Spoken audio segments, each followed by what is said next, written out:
Deus, a paz do Senhor Jesus, igreja. Amém, aleluia. É uma honra poder estar aqui nessa noite, poder retornar a essa casa. Estou tão feliz com essa oportunidade. Pastor Bauer, pastora Raquel, muito obrigada por terem lembrado de mim. Eu amo a vida de vocês, amo essa igreja. Acredito que todos aqueles que são aqui da Baixada Fluminense sentem-se como se estivessem com uma dívida de gratidão pelo Ministério Rema, né? Eu estava ali sentada e lembrando quantas batalhas essa igreja já travou. No mundo espiritual, eu me lembro de campanhas e campanhas sobre quando ainda era pecado falar de política. A pastora Raquel Dias já falava abertamente sobre isso e orava sobre isso. E eu vejo assim, essa igreja como uma igreja muito desbravadora, uma igreja muito visionária. Eu me lembro quando eles passaram para cá, para esse templo, ainda em construção, e eu me lembro que não havia uma quantidade de membros no sentido de que fosse para preencher cada metro quadrado desse lugar, o que provava que toda a construção e todo o investimento realizado aqui sempre era feito projetando no futuro. Porque a palavra do Senhor é clara sobre como nós devemos trabalhar acerca disso. E é o próprio Deus que estabelece esse padrão, dizendo, né, o meu justo viverá da fé. E fé é isso, né, é ter expectativa no futuro, tomando atitudes no presente. Isso é uma fé verdadeira. Então, uma igreja de fé, uma igreja brava, uma igreja forte, poder estar aqui hoje é uma honra muito grande. 30 anos, dá uma olhadinha para quem está do seu lado e diga assim: além de culto. Isso, porque acima de tudo isso aqui é um culto e o culto está acima de tudo. Olhe para quem está ao seu lado e diga: além de culto. Hoje você está fazendo história. Você está fazendo história. 30 anos dessa igreja. Vocês estão fazendo história. Uma história muito bonita, uma história digna, uma história honrada, uma história limpa. Deus abençoe todos os pastores desse ministério. Deus abençoe o ministério de louvor dessa igreja. Eu quero dar uma glória a Deus em especial hoje por esse ministério de louvor. Deus abençoe. Que primor, né? Talvez você está aí olhando tipo assim, vou fingir costume. Eu não consigo. Ensaiaram muito, tocaram muito e estão fazendo para a glória de Deus. É perceptível a entrega de vocês. Missionária Priscila, Deus abençoe sua vida. Eu amo algumas características em você que são visíveis. Você não aponta hipocrisia para nada que faz, para nada que é. Normalmente isso é um problema, mas para Jesus não. Para Jesus isso é maravilhoso, porque Jesus não dedicava nem 20 minutos de conversa para fariseu. Mas para pessoas sinceras, ele sentava, sabe? Deus continue abençoando sua vida. Louvar a Deus pela vida da pastora Daniele. Você me lembra, é um arauto, né? Você tem uma imponência, uma autoridade tão grande sobre a sua vida, que é impossível ter isso só com estudo. É impossível ter isso só com uma comunidade de fé. Você tem isso na vida, né? Deus continue preservando você, tua casa, tua família. Tem mais um, é Felipe. Deus abençoe Felipe. Cadê você? Felipe, Deus te abençoe. Veio na beca do Ministério de Louvor também. Eu e você estamos na paleta, Felipe. Louvado seja Deus. Todos os amigos, irmãos que estão aqui. Ai, Camila, calha a boca e pregue logo. E você tome conta de sua vida. Paulo, ele dedicou aos Romanos, capítulo 16, mais de 15 versículos só para agradecer pessoas que cooperavam com a obra de Deus. Então, irmãos, a quem honra, já diz minha cunhada, a única moeda que paga honra é a honra. Então, a quem honra, honra. Deus abençoe pastor Tiago, Martinha, todos os pastores, pastora Janete, meu amigo pastor Adriano, não posso fingir costume, comia calabresa comigo.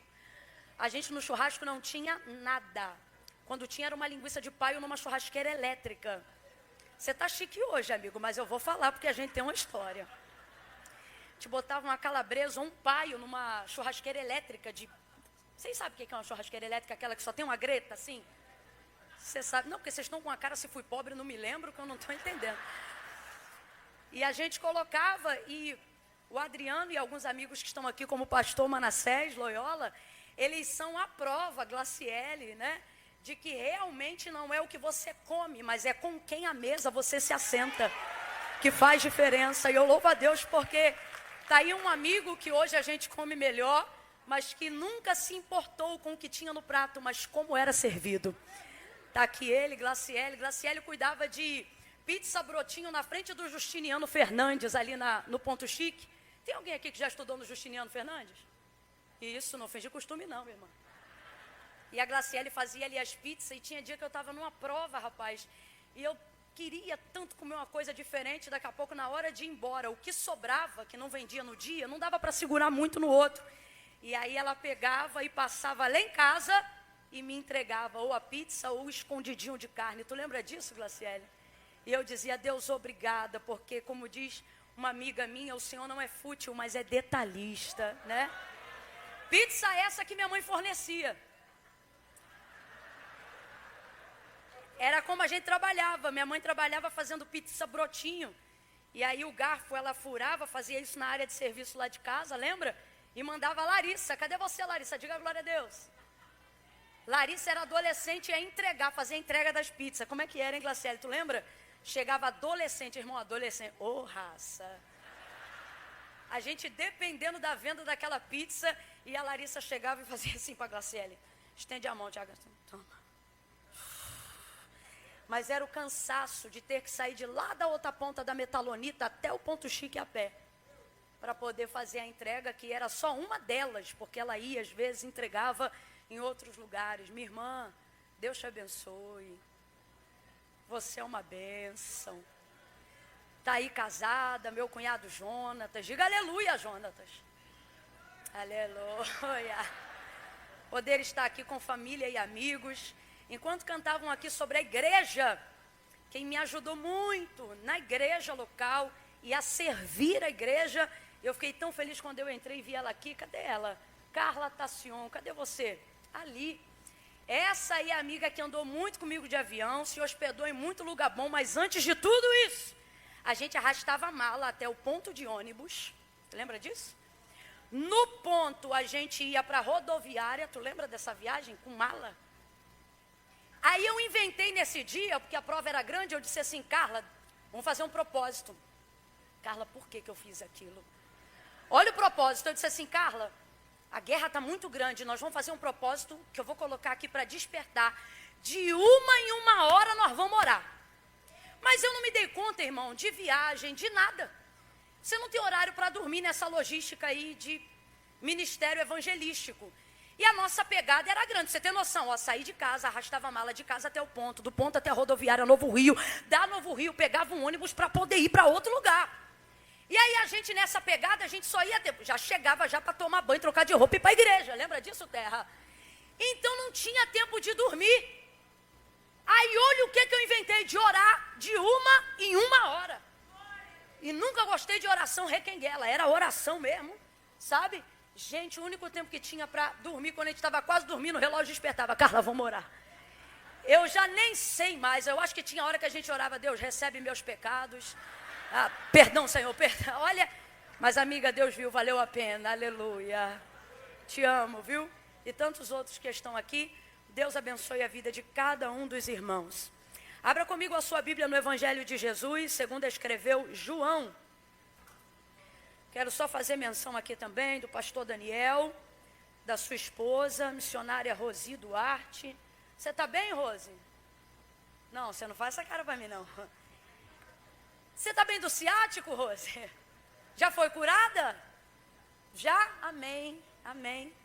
Rose também já me acompanhou muito em viagem, muito, muito, muito. E um dia o hotel pegou fogo. João, capítulo 21, vai procurando aí que eu vou te contar isso. Perdão, João 19. Evangelho de Jesus, segundo escreveu João, capítulo 19. 3:30 da manhã, 6 graus em Porto Alegre. Muito frio. E a gente de pijama. Aí o hotel começou a soltar o alarme. E eu pensei que era um teste, abri a porta para ver, mas tinha fumaça para tudo que é lado. Irmãos, um alarme tão alto, mas a Bíblia diz que o justo deita e dorme. Não conheço mais justa que aquela dali. Mais do que aquela dali eu nunca vi, não. Pastora Raquel, esta mulher com um alarme de incêndio. As pessoas correndo de um lado para o outro. 3 carros de bombeiro. A gente no 7º andar. Dormindo profundamente. Rose, levanta. Por que, Camila? O hotel está pegando fogo. Ela disse, isso deve ser teste, se acalma. Eu falei, bom, se é teste, os bombeiros vieram participar. Tá todo, levanta. Rose levanta. Rose, um problema de ciático terrível. Sempre andando devagar. Aeroporto devagar, jantar devagar, igreja devagar. Mas nesse dia, Felipe, eu abri a porta, só disse para ela, pegue os documentos. Só isso que eu disse. Quando eu disse, cadê Rose? Foi descendo as escadas. Eu dei para ela uma lanterna no celular para ela iluminar o caminho. Acho que ela entendeu que era para iluminar o caminho só dela. Meu irmão, ela desceu e eu fui indo atrás e ela na frente. Quando chegou lá embaixo, eu falei, tu foi curada, né, Rose? Que interessante, foi curada a pastora Raquel Dia. Está aqui hoje, curada para a glória de Deus. Amo muito, grande intercessora, é uma honra te ter aqui, amiga. Vamos ao texto. Isso aqui é para dar uma desanuviada. Ô, glória. Evangelho de Jesus, segundo escreveu João, capítulo 19. Vamos ler a partir do versículo 23 em diante. E eu vou comentando os demais aí com vocês, tá bom? Eu estou um pouco resfriada, aí você não repara não. Se você vê eu pegando o lenço, você me ajuda. Você faz um barulho de glória. Não me deixa passar vergonha não, você me ajuda.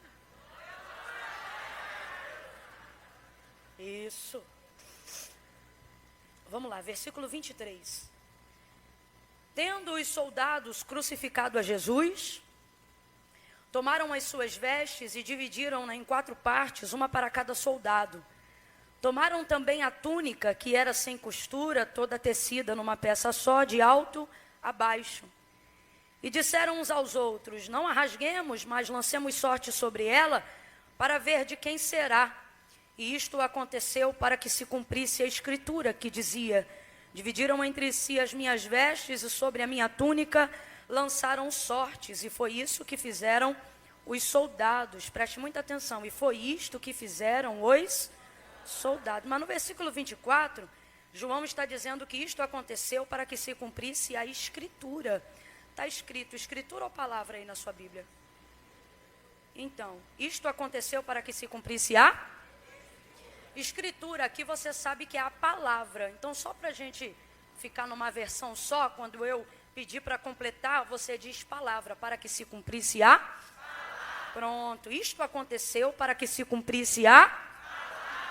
Que dizia, dividiram entre si as minhas vestes e sobre a minha túnica lançaram sortes. Só que veja, João diz, foi o que fizeram os soldados. Então eu te pergunto, quem fez isso? Mas eles fizeram porque sobre Jesus havia uma. Versículo de número 28.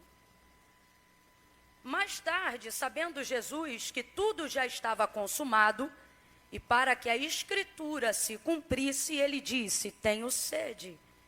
Mais tarde, sabendo Jesus que tudo já estava consumado, para que se cumprisse quem? Isso, para que se cumprisse a... Ele disse, tenho sede. E estava ali um vaso cheio de vinagre, e embeberam de vinagre uma esponja, e colocaram-na numa vara de ísopo, e chegaram na sua boca. Quando Jesus recebeu o vinagre, disse, está consumado. E inclinando a cabeça, entregou o Espírito. Verso 31. Como era o dia da preparação, os judeus, para que os corpos não ficassem na cruz durante o sábado, porque esse sábado era um grande dia, rogaram-lhe a Pilatos que fossem quebradas as pernas e fossem tirados os crucificados de lá. Versículo 32. Foram os soldados e quebraram as pernas do primeiro e do outro que com ele fora crucificado. Mas, chegando-se a Jesus, vendo-o já morto, não lhe quebraram as pernas. Contudo, um dos soldados transpassou-lhe o lado com uma lança, e imediatamente saiu sangue e água. Aquele que viu isto, testificou que o seu testemunho é verdadeiro. E ele sabe que é verdade o que diz, para que também vós o creiais, que estas coisas aconteceram para que se cumprisse a palavra, que é a escritura. Vamos lá?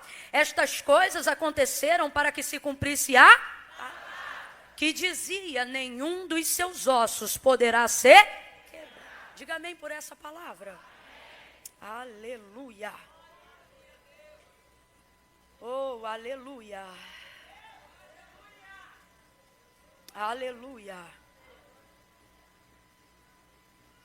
Oh, aleluia. Esse é o momento mais importante antes da ressurreição da história de Jesus Cristo. Jesus, ele se preparou durante toda a sua vida aqui na terra para esse momento. Lembra, por exemplo, no primeiro milagre nas bodas de Caná, quando ele transformou água em vinho, lembra? Maria deu uma palavra, ela disse assim aos que estavam servindo: façam tudo o que ele disser, tudo que ele mandar. E aí ele responde a ela dizendo: mulher, ainda não é chegada a minha hora. A hora que ele se referia era exatamente essa hora aqui.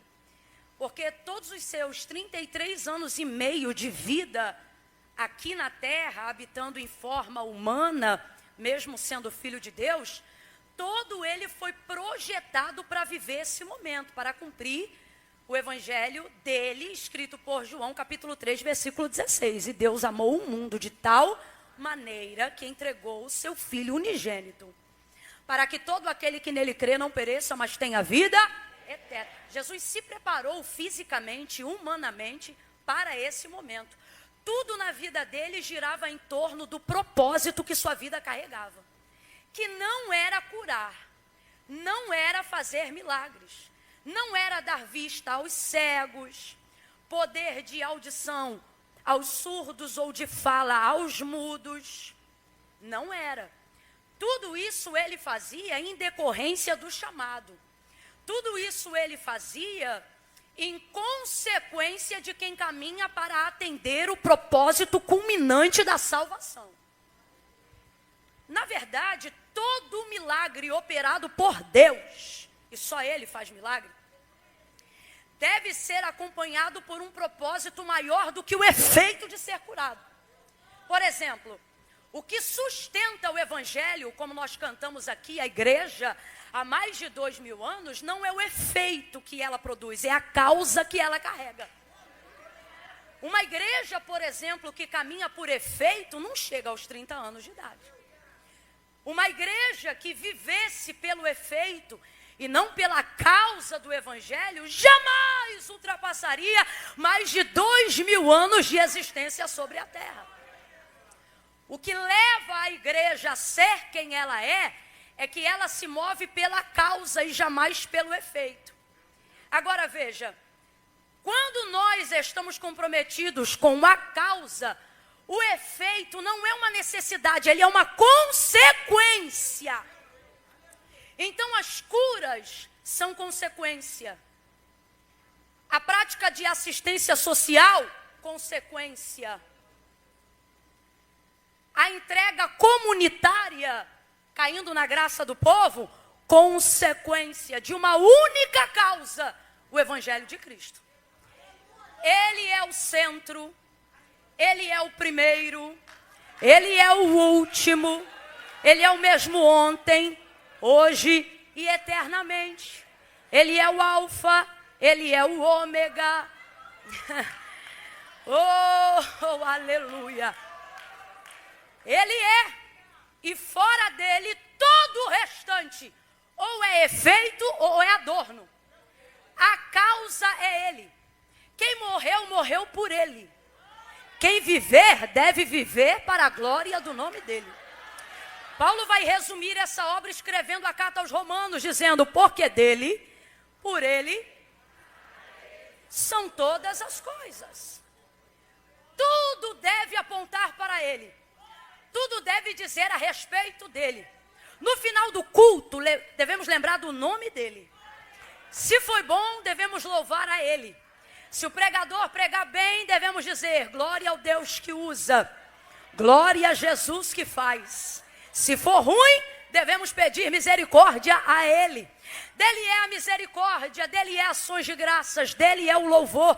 A palavra de Deus, ela é clara acerca da biografia do próprio Cristo, dizendo, tudo foi feito por intermédio dele, sem ele nada do que foi feito poderia ser feito. Logo, toda visão egocentrista tem que sair do culto e da igreja. A gente acha que não, mas a verdade é que às vezes celebramos muito mais o efeito dos louvores que apontam para o que ele faz, do que de fato a glória que aponta para quem ele é. E sem perceber, vamos cultivando uma cultura onde Deus deve trabalhar por mim para me fazer feliz. Isso é tão verdade que hoje quem não está feliz no evangelho, desvia-se. Se não está feliz na igreja, troca. Se não se sente realizado no chamado, tente outra coisa. Verdade ou não? E, na verdade, isso tudo faz parte de uma visão que se desvia dele. Quando um crente se desvia do chamado, do propósito, da igreja, seja o que for, ele só evidenciou um desvio de conduta que já estava sendo cultivado por uma adoração equivocada há muito tempo. Há muito tempo. Tudo que você tirar dele como centro vai criar problema para você. Não passamos a nos conhecer à medida que nos conhecemos. Vou repetir. Não passamos a nos conhecer à medida que nos conhecemos. Só passamos a nos conhecer à medida que o conhecemos. Portanto, conheçamos e prossigamos em conhecê-lo. Quanto mais você conhece a Deus, mais você quer saber dele. Mesmo sabendo que jamais terá visão plena de quem ele é. Jamais. Camila, nem se eu viver 1000 anos e estudar 1000 anos, nem se você viver 1000 anos e estudar 1000 anos. Como compreender um Deus que quando olha para o céu, diferente de qualquer outro, não faz assim, mas faz assim? Ele ajunta todas as águas e o profeta Isaías diz que elas somam apenas uma gota na palma de sua mão. A terra é o estrado dos seus pés. Quem entenderá o trovão do seu poder? Então, ainda que dedicássemos toda a vida para conhecer, isso só nos afomentará o desejo de conhecer mais. Então, na verdade, quanto mais você conhece Deus, melhor você conhece a si próprio. E Camila, como que isso acontece? À medida que eu vou conhecendo Deus. Então, veja, volta para Paulo aos Romanos. Porque dele, por ele, para ele, são todas as...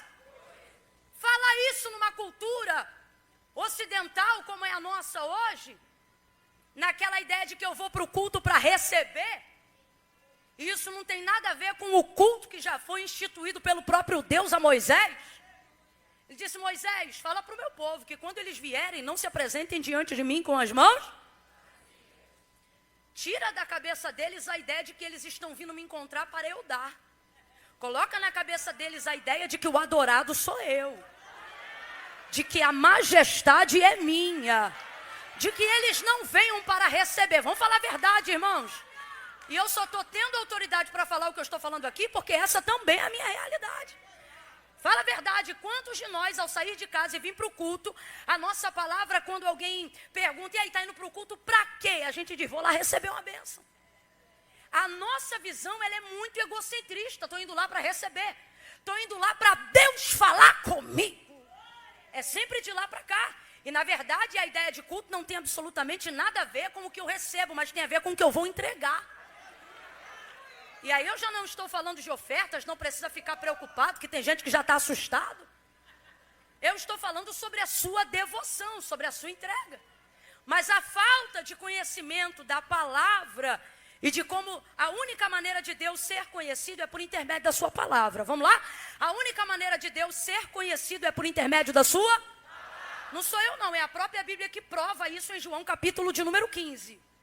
Mas vamos lá, a única maneira de Deus ser conhecido é por intermédio da? Por intermédio da palavra. Por intermédio da palavra eu conheço. Quanto mais palavra, mais conhecimento. Quanto menos palavra, menos conhecimento de quem ele é, do que ele gosta, do que ele faz, de como ele deseja ser adorado. E aí a gente está desenvolvendo sem perceber uma cultura onde Deus tem que falar comigo, Deus tem que me entregar, eu estou vindo para receber, e etc, etc, etc. E isso tudo, na verdade, é fruto de quem já está se envolvendo pelo efeito e não pela causa. E evangelho nunca foi pílula da felicidade. Marcos capítulo 16, versículo 24 em diante. Disse Jesus, se alguém quiser vir após mim, o problema é que a gente confunde a espontaneidade do convite. Olha, se alguém quiser, gente, vamos falar a verdade, tem critério no se alguém quiser? Tem critério? Se alguém quiser, tem alguma regra? Se alguém quiser, Jesus disse claramente, se alguém quiser, significa que qualquer um que tiver disposição, vontade, que desejar, pode vir. Foi ele mesmo, não foi a religião, não é o que você entende como igreja, foi ele mesmo que disse, quem comigo não ajunta, espalha. O que ele está dizendo? Eu não mando embora ninguém. Agora o restante do versículo de Marcos deixa claro para a gente, porque aí ele diz assim, se alguém quiser vir após mim, só que aí agora os critérios começam a aparecer. Negue-se a si mesmo, tome sobre si a sua cruz e siga-me. Portanto, vos digo que qualquer que me seguir para ganhar, então não é de hoje que o povo quer seguir para, não é de hoje que você quer se envolver por causa do efeito.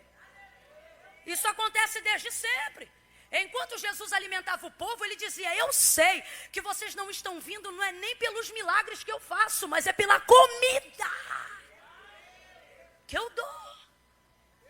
A necessidade tira a nossa noção de prioridade. Olha isso.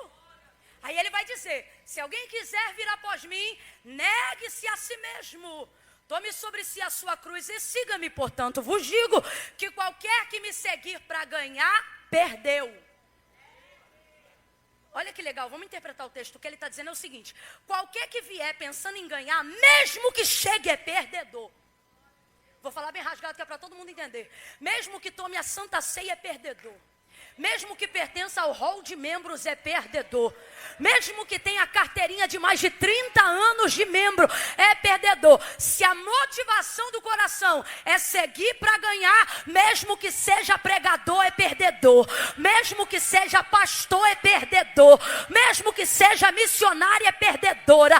Mesmo que tenha dons, se a ideia for ganhar, perde, mesmo que chegue. Agora, olha em contrapartida a isso que ele vai dizer. Porém, se para chegar, se para me seguir, no caminho você tiver que perder, aí ele está dizendo, considere-se vencedor. Se alguém quiser vir após mim, negue-se a si mesmo, tome sobre si a sua cruz e siga-me. Portanto, vos digo, qualquer que me seguir para ganhar, perde. Mas todo aquele que perder para me seguir, ganha. Então, olha o que ele está dizendo. Tem gente que vai chegar e não vai ganhar. Tem outros que ainda não chegaram. Mas só de estarem caminhando com a motivação certa. Eu vou falar bem rasgado para todo mundo entender. Você vem para cá, ainda não casou, mas a motivação está certa. Vou consertar minha vida, vou casar. Jesus está dizendo para mim e para você. Se na caminhada tiver que renunciar a alguma coisa que te impede de chegar, e se a disposição do seu coração é, vou renunciar, considere-se um vencedor. A chegada não é um lugar. A chegada é o lugar que Ele tem em meu coração. Aonde ele estiver, ali eu cheguei. Agora olha que coisa interessante. Jesus nunca disse eu sou a chegada. Ele dizia o quê? Eu sou o... Tudo que você vive, tudo que você vê, tudo que você tem, precisa estar, na caminhada. Não é quando eu fizer, não é quando eu chegar, é decidir no coração e caminhar para executar o que o coração já decidiu para a glória de Deus. Então tudo aponta para Ele, deve ser por causa dEle. Falando isso, você Eu já vou entrar aqui, mas você precisa entender isso aqui.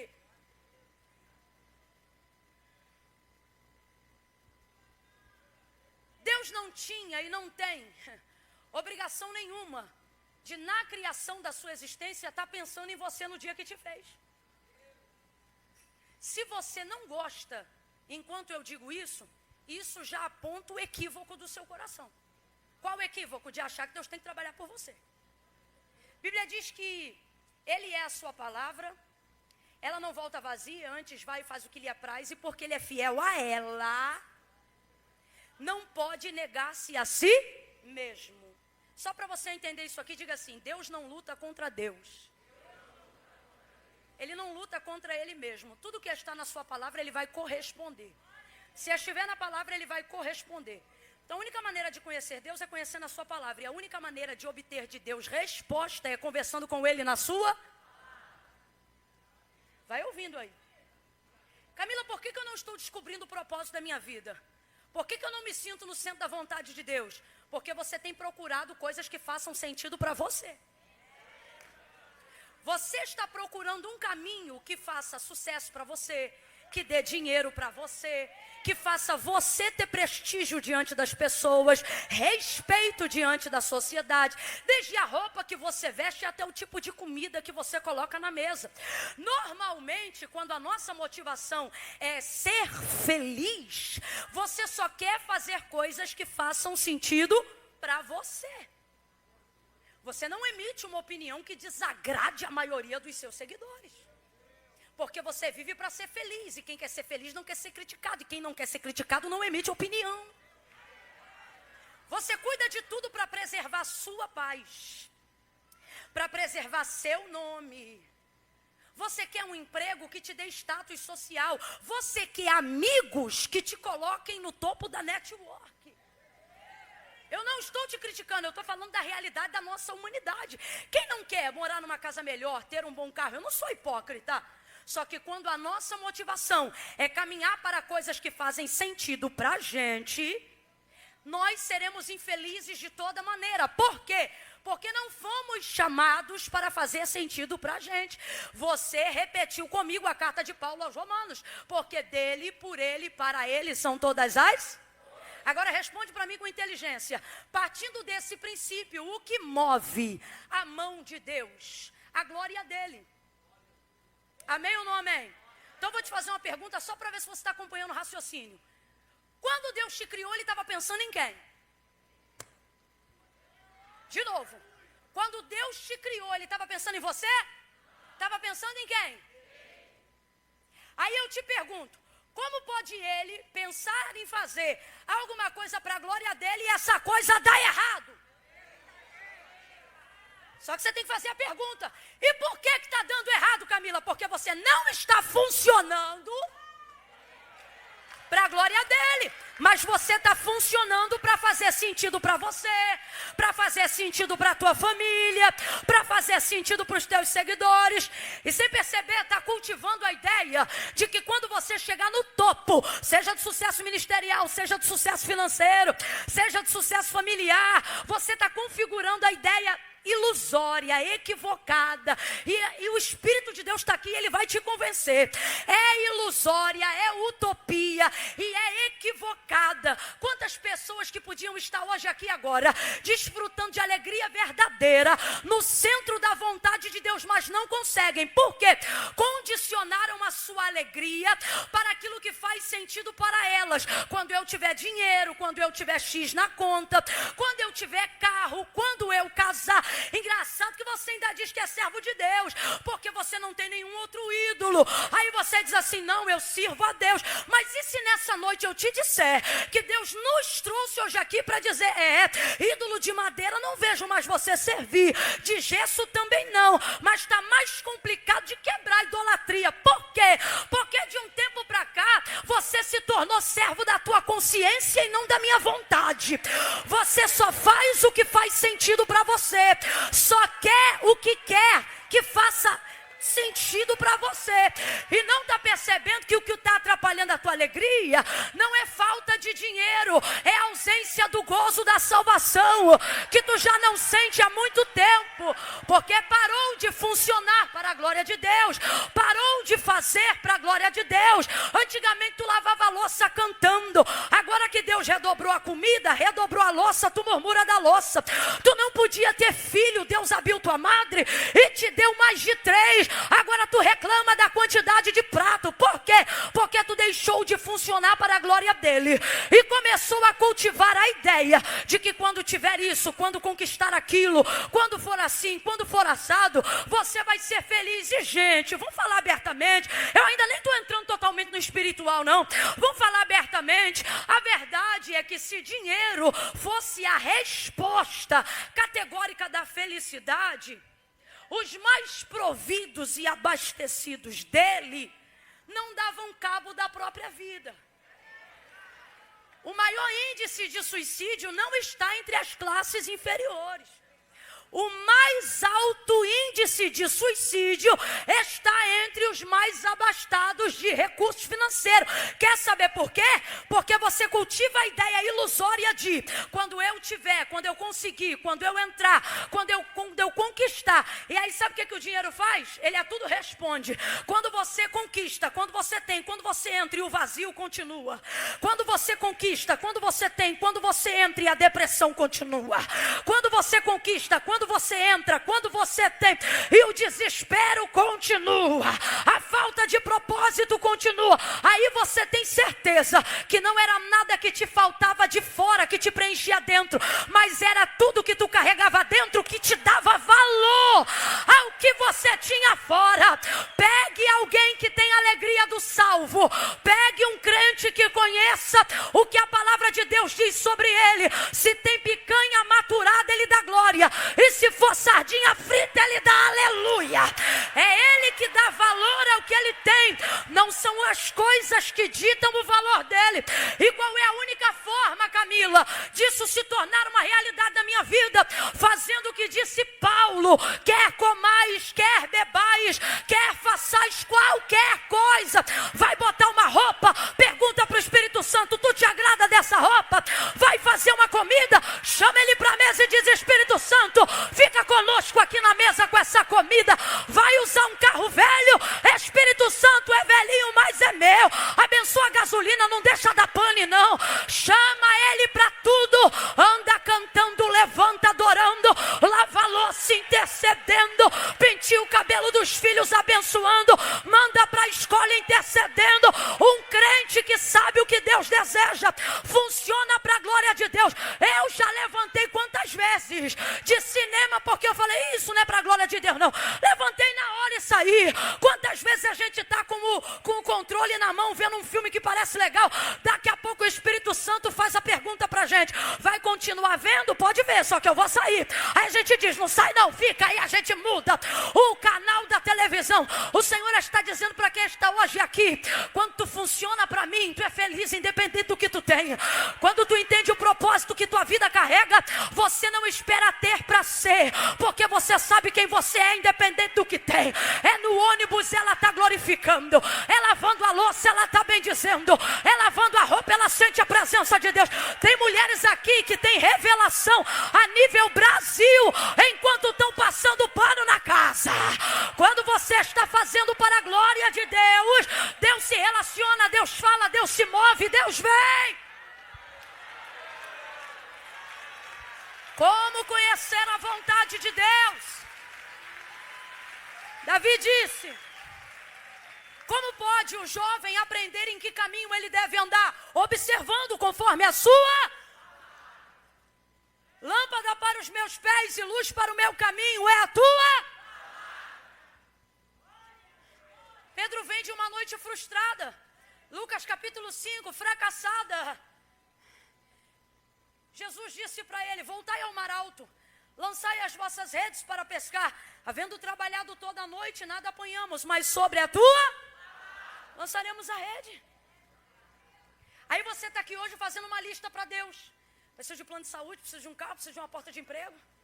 Aí você vai precisar dessa lista mesmo para poder dar baixa em cada coisa. Mas se tu saísse de casa hoje e dissesse assim: Deus, hoje eu estou igual o centurião, basta apenas uma. Uma palavra. Uma palavra e eu sei que ela vai entrar e vai preencher o que precisa ser preenchido, fazer o que precisa ser feito. É a tua palavra. Agora vamos lá. O que é a palavra? A pergunta não deveria ser o que é a palavra, a pergunta deveria ser quem é a palavra. João vai dizer, capítulo 1, no princípio, essa é a biografia de Jesus Cristo. Totalmente diferente da de Mateus, totalmente diferente da de Lucas. Olha a de João, totalmente diferente. Porque quem está mais próximo conhece mais. Quem conhece mais escreve melhor, fala, desculpa, Senhor. Ele mesmo que diz acerca de si próprio, identidade resolvida, o discípulo a quem Jesus amava. E é verdade, no dia do Calvário não sobrou um. Só ele. Lá na ponta, lá em cima, vivendo tudo junto. E ele vai começar a biografia de Cristo de uma maneira totalmente diferente. Ele começa assim. No princípio era o Verbo. O Verbo estava com Deus. E o Verbo era Deus. Então vamos lá. Ele está falando de quem? Isso, ele está falando de quem? Aí ele começa dizendo, no princípio era o Verbo. Então ele está dizendo que Jesus é a palavra. Amém ou não amém? No princípio era o Verbo estava com Deus, o Verbo era Deus. Jesus disse o que João está dizendo, por isso ele tem autoridade para escrever. Quando ele disse, vou para o meu Pai, aí Filipe disse para ele, mostra-nos o Pai. Ele disse, ora, até agora tu não vês o Pai? Quem vê a mim, vê o Pai, porque eu e o Pai somos. Então no princípio era o Verbo estava com Deus e o Verbo era Deus. Diga comigo, Jesus é Deus. E ambos são a palavra. E só se manifestam pela palavra. E só reagem através da somente pela palavra. No princípio era o Verbo estava com Deus, o Verbo era Deus, nele estava a vida. Então vamos lá, irmãos. A razão da vida, o propósito da vida e o sentido que você procura para a vida que você tem. Se eu te disser que você encontra todo ele aqui. Então vamos falar a verdade? Não é que você não sabe aonde está, você tem preguiça de se relacionar. Nele estava a vida, e a vida era a luz dos homens. Davi disse, lâmpada para os meus pés e luz para o meu caminho é a tua. Nele estava a vida era a luz dos homens. A vida, o sentido que você procura, o que sua alma almeja, está na palavra. A vida era a luz dos homens, a luz resplandeceu nas trevas. Jesus deixou muito claro, vós sois o sal da terra e mas ele disse em João 15, isso só vai acontecer se vós estiverdes em mim e as minhas estiverem em vós. Nele estava a vida e a vida era a luz dos homens, do mundo, e a luz resplandeceu nas trevas. Camila, o que isso tudo tem a ver com João 19? Tem tudo a ver, para de ser irritante. Vamos chegar lá. A vida era a luz dos homens. A luz resplandeceu nas trevas. O que João está dizendo aqui? Ele está complementando um alcance visionário que Mateus não descreveu, que Lucas não descreveu. Ele compreende a revelação de Jesus Cristo, não só no nascimento, na conceição virginal de Maria, mas em Gênesis 1. Porque se ele chegou ao conhecimento de que a revelação de Cristo foi dada a todos os homens por intermédio do que ele fez e de quem ele é, através da sua palavra, então ele compreende, abre aspas porque eu vou dizer, a data de sua existência a partir da consciência de João, não no ventre de Maria, mas desde Gênesis 1. E aí você vê o que está escrito em Gênesis 1 e vê que está tudo conectado, que ele está certo na biografia. Olha o que está lá em Gênesis 1. No princípio que criou Deus os céus e a terra. A terra era sem forma e vazia, igual esta alma de algumas pessoas que querem resposta. E quer que o Itaú dê a resposta.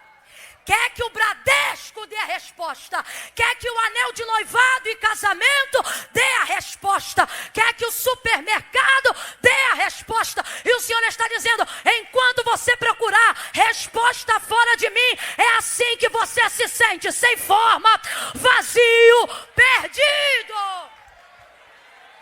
Havia trevas sobre a face do abismo, vem comigo. Havia trevas sobre a face do abismo e o Espírito de Deus se movia. Em outras versões, pairava sobre a face das águas. O Espírito de Deus, presta atenção, havia trevas, completa aí para você entender a dinâmica comigo. Havia, vem com vontade, havia trevas. Veja que trevas para Deus não está relacionado a rituais da malignidade como você pensa. Trevas para Deus está ligado à obscuridade do que não manifesta nada. Por isso que para Deus, e para o entendimento de quem é espiritual, as maiores trevas não são os rituais de malignidade que alguém te ensina, ou que alguém faz. A maior treva que consiste no mundo e no homem é a treva da ausência do conhecimento, da ignorância. Olha aqui a obra do diabo. O príncipe desse século, quem é? Quem é? O mundo jaz no maligno. No maligno quem? Quem está falando? É ele, o maligno é ele. O mundo jaz no maligno. E qual é a obra prioritária dele? Jesus deixou isso claro. O príncipe deste século, ou deste mundo, lhe cegou o quê? Ensinou eles a cheirar cocaína, é isso que a Bíblia diz? Ensinou eles a viciar pornografia? Ensinou eles a desenvolver adultério e prostituição? Isso aí, meu irmão, é parceria da carne. Diabo não precisa dar curso para ninguém pecar. Diabo não precisa ensinar ninguém a usar droga. Ele não perde tempo com isso, não. Ele não perde tempo ensinando como é que faz carreira, não. Não. A obra dele é uma só. Ele trabalha com prioridade. O restante quem faz é a parceria da tua carne. Aí vamos lá. O príncipe deste século ensinou a fazer magia. É o que diz? O príncipe deste século ensinou o poder de costurar e de botar não sei quantos pau. É isso? O príncipe deste século trabalha só com uma coisa. Ele cegou para que não cheguem ao conhecimento da verdade. A verdade não é uma história, a verdade é uma pessoa. Então o diabo cega o entendimento para que não cheguemos ao conhecimento da verdade, que é a única pessoa que liberta. Eu vou falar um negócio muito sério aqui. O diabo, ele trabalha para cegar o entendimento das pessoas. Então veja, um homem natural, mas inteligente, ele trabalha sobre influência do cão. Mas na sanidade, se houver saúde mental, é difícil até a possessão demoníaca. Porque ele precisa cegar o entendimento de cognitivo, de consciência, para conseguir executar com tamanha liberdade. Então entenda, é um nível de permissividade de quem é ignorante, para que Satanás possa completar a obra. Gente, Judas, vem comigo. Está lá na celebração da última ceia, o ato cerimonial. Jesus vai lhe dar uma oportunidade de arrependimento. Aquele que mete a mão no prato comigo, eu quero me trair. Ele vai lá, molha o bocado no prato. Jesus olha para ele e diz: o que tens a fazer, faz logo. Como quem diz, já que não se arrepende, já que não se converte, então vai e faz o que você quer fazer. Ele traiu Jesus, escuta, estava à mesa, tomou do cálice, comeu do pão, viveu aquele momento. Só que olha isso aqui, Satanás só o influenciava. Foi quando ele consentiu na traição, levantando-se da ceia para entregar Jesus, que o texto vai dizer assim: e tendo Judas levantado e saído, entrou Satanás nele. Então antes ele só influencia. Enquanto ele influencia, Jesus está ministrando de um lado. Por ele não se arrepender, aquilo que outrora era influência, pela permissão de seu ato, agora vai se tornar possessão. Nem todo endemoniado fica grunhindo. Judas, por exemplo, levantou na classe, saiu na classe e estava possesso.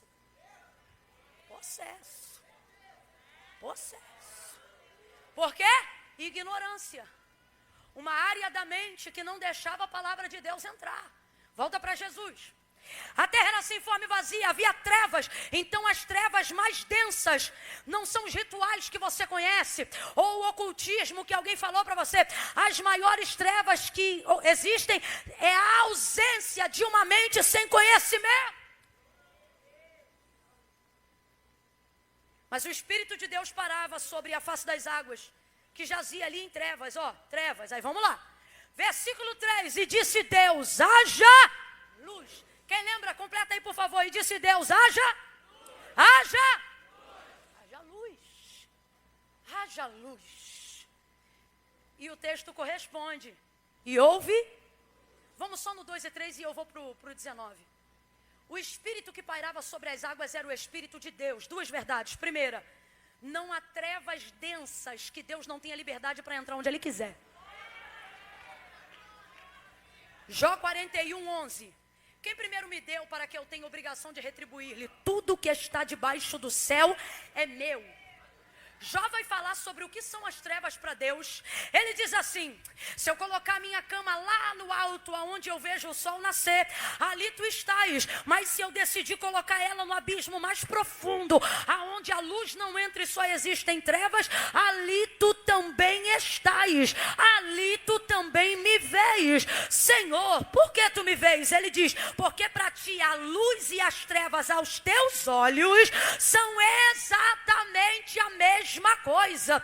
Deus consegue ver tudo que existe, tudo que há, independente de onde está. E por que a gente está falando isso aqui? Para você entender que não tem lugar que Deus não entre, não tem lugar que Deus não possa, não existe coisa que Deus não faça. Não é o espírito das trevas governando sobre as trevas, é o Espírito de Deus pairando aonde havia trevas. Agora veja, o Espírito que está se movendo, ele não está parado não. O Espírito está se movendo, e o Espírito que está se movendo é o Espírito de Deus. Fica com preguiça não, que Vingadores foi mais de 2 horas e você não levantou para ir embora. Bota essa mente para funcionar. O Espírito de Deus está se movendo. Ele está parado? Ele está se? Agora vamos lá. O Espírito que está se movendo é o Espírito de Deus, mas ele não está fazendo nada. Está havendo transformação? Realização de alguma coisa? Manifestação da criatividade de Deus? Exercício do seu poder? Nada. É o Espírito de Deus, ele está se movendo, mas não está fazendo? Guarda isso. Porque o princípio pelo qual Deus manda você se mover é o mesmo princípio pelo qual ele se move. Você não vai encontrar outra pessoa que haja com tamanha coerência. Vamos falar a verdade. Deus poderia fazer existir tudo o que existe e há sem manifestar a sua palavra, sim ou não? Sim ou não? Se Deus só pensasse, ele poderia fazer existir tudo que há? Se ele só quisesse, poderia fazer existir tudo que há? Sem manifestar palavra alguma, sim ou não? Mas o princípio pelo qual ele opera é o mesmo pelo qual ele se move. É muita coerência. Ele poderia fazer diferente, mas ele está ensinando o tempo todo. Ele está lecionando o tempo todo. Ele não quer ser bem-sucedido apenas nos seus feitos. Ele quer que você e eu entendamos pela qual forma ele se move, para que possamos repetir o método e assim ele possa continuar manifestando o seu poder. E disse Deus, haja luz, e houve luz. Deus só se manifestou e só houve criação de mundo depois da manifestação da sua palavra. Antes da palavra Deus não criou nada. Antes da palavra Deus não manifesta nada. Antes da palavra Deus se move, mas não realiza. Antes da palavra ele está presente, mas não se manifesta. Antes da palavra ele já é o que é, mas não faz. Porque ele só reage e age e se move pelo poder da sua palavra. E disse Deus, haja luz, e o que houve? Bora, disse Deus, haja luz, e o que houve? Então o meio pelo qual ele se move é também o meio pelo qual ele opera. Ele só opera pelo poder da sua? Ele só opera pelo poder da sua? E se eu te disser que tu não precisa de nem 10% do que tu acha que precisa? Para poder sair daqui hoje e viver em 5 meses que falta para terminar o ano, o que você não viveu nem em 5 anos da tua história. Apenas você precisa estar debaixo de uma palavra. Eu vou contar de 1 a 3, quando eu disser 3, eu quero que você faça, quem está do teu lado, entender do lado de quem ela ou ele sentou, tá bom? Eu conto 1, o tecladista e o baterista já pode vir vindo comigo, tá bom? Se tiver um órgão assim, tipo daquelas igrejas americanas, daqueles irmãos que dá lugar assim, que hoje eu vou dar lugar assim. Aí quando você perceber que eu estou tomada, o que me toma, te toma também. E o baterista a mesma coisa. Se o guitarrista quiser também, se o baixista quiser fazer dum na hora, fica à vontade. Aquele que habita em meio aos louvores se manifesta por cordas, teclas. Mas é só na hora que você vê que Deus tomou. Não tomou, você segura. Disse Deus, haja luz, e houve luz. Se moveu pelo poder da sua palavra. Então o que move a mão de Deus? A sua? A sua? Camila, Deus opera por outro meio.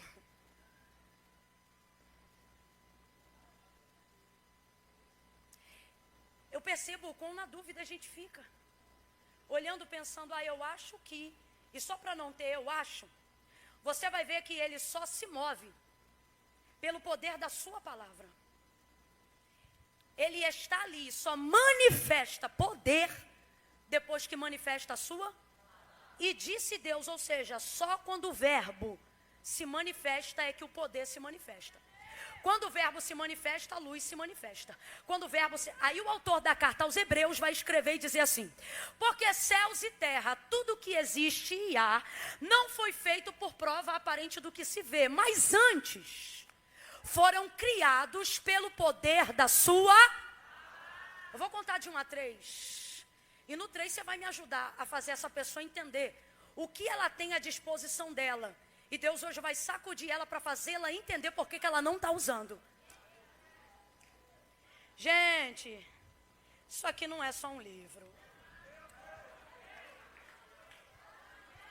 Ô, gente. Me faça uma gentileza. Bata bem firme o pé no seu chão e veja se é sólido o suficiente. Você está sentindo segurança? Maravilha. A cobertura que está sobre a nossa cabeça. Se chover lá fora, chove aqui dentro? Porque estamos debaixo de uma? Mas se o pastor Bauer cismar de fazer uma obra, se ele chamar uma empreiteira, em menos de 24 horas ela abre um buraco nesse chão e arrebenta com essa laje.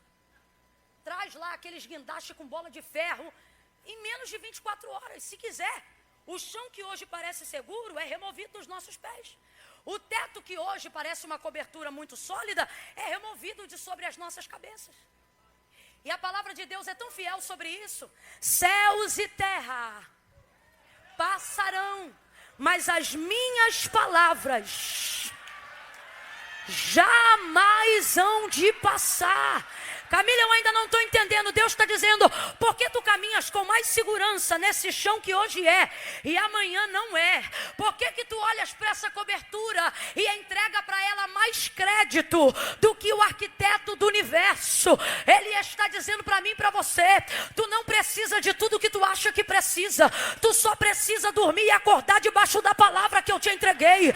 E ela será o suficiente para trazer chão aonde não tem chão, para trazer luz aonde estava em trevas, para trazer porta onde não tinha parede, para trazer cura onde o diagnóstico e o laudo do médico era de derrota. O Senhor está dizendo, por que tu confia em carro? Por que tu confia em cavalos? Faça como Davi, o maior rei que Israel já viu. Ele disse, uns encurvam-se e caem, mas nós nos levantamos e estamos de pé.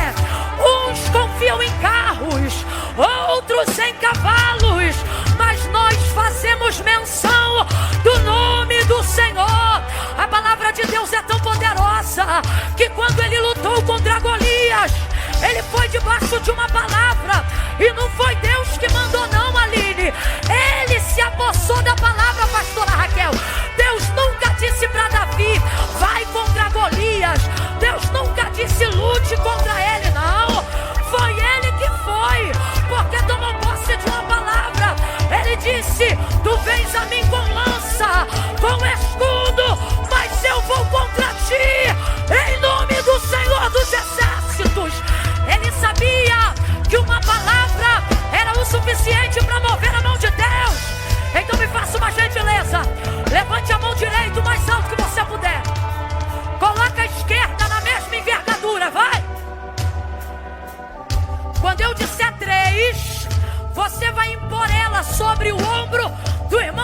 seu lado e você vai dizer para ele ou para ela assim, ó: tu só precisa de uma palavra. Pera, Deus, não deixa esse crente achar que veio para uma noite de entretenimento gospel, não.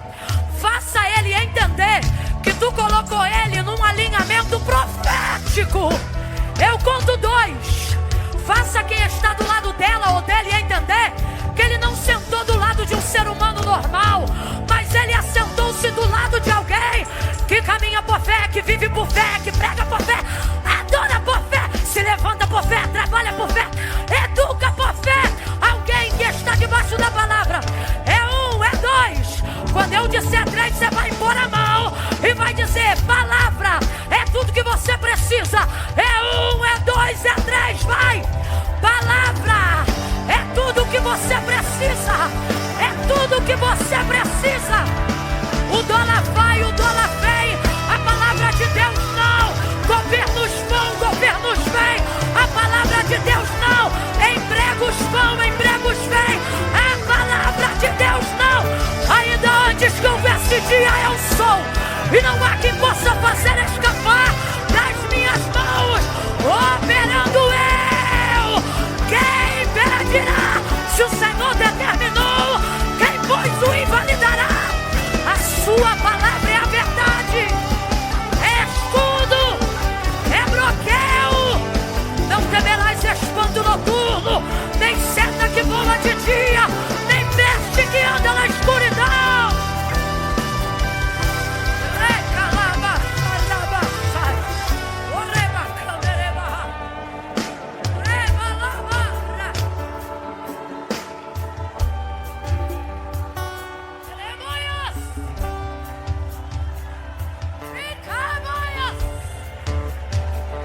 Eu ainda tenho mais 20 minutos de palavra santa dando glória aí. Orebacando, rebaraias.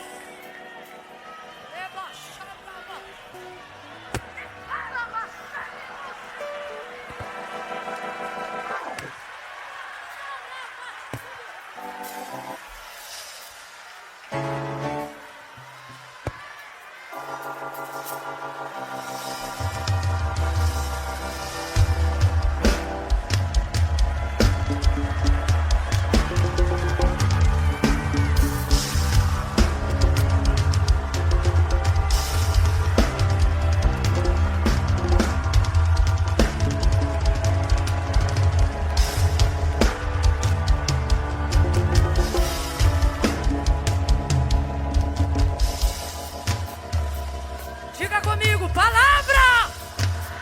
Diga palavra! Diga palavra! Palavra.